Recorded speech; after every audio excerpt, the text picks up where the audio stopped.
في الحديث القدسي قال الله سبحانه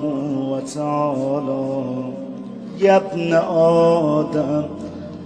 جعلتك في بطن أمك وغشيت وجهك بغشاء لئلا تنفر من الرحم، وجعلت وجهك إلى ظهر أمك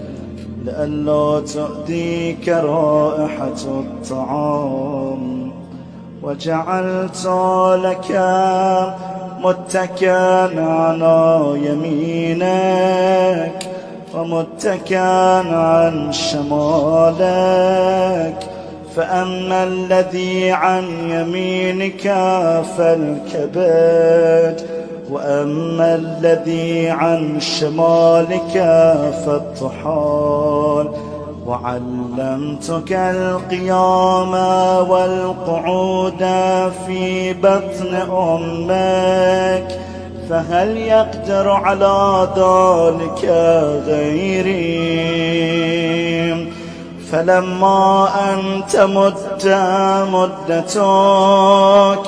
وأوحيت إلى الملك بالأرحام أن يخرجك، فأخرجك على ريشة من جناحه، لا لك سن تقطع ولا يد تبطش ولا قدم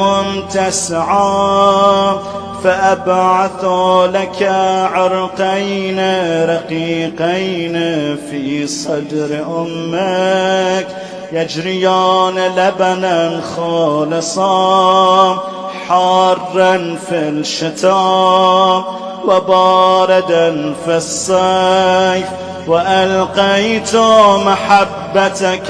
في قلب أبويك فلا يشبعان حتى تشبع ولا يرقدان حتى ترقد. فلما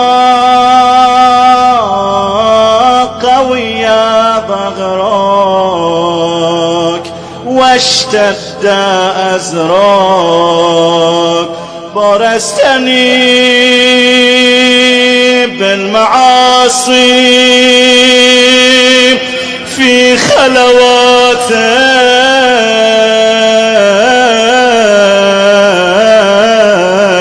ولم تستح مني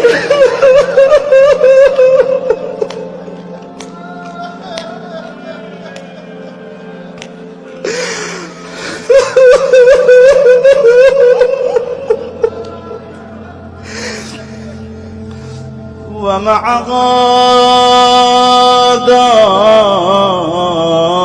إن دعوتني أجبت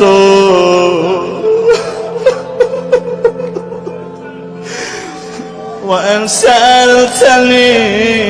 أعطيت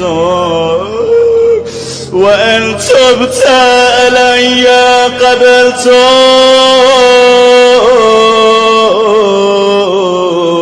إلهي العاب